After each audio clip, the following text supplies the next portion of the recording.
these 3 deals are going to close for sure. No, they're not. Right? No, they're not. Don't care. Don't care which deals are closing. No cares in the world of what deals are closing. On the flip side, on negative emotions, no care in the world what deals are not going to close. Why?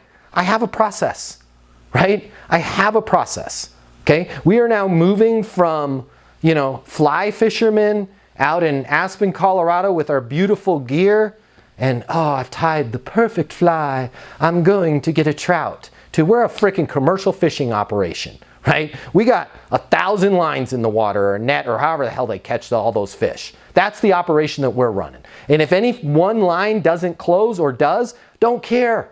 I'm following my process. I'm trusting my process. The worst thing that you can do is think these 3 deals are going to close, especially, or worse, this one monster deal is going to come in and then bam, it hits you in the face. It doesn't close. And then you're like, what the hell am I going to do? I'm off for my quarter.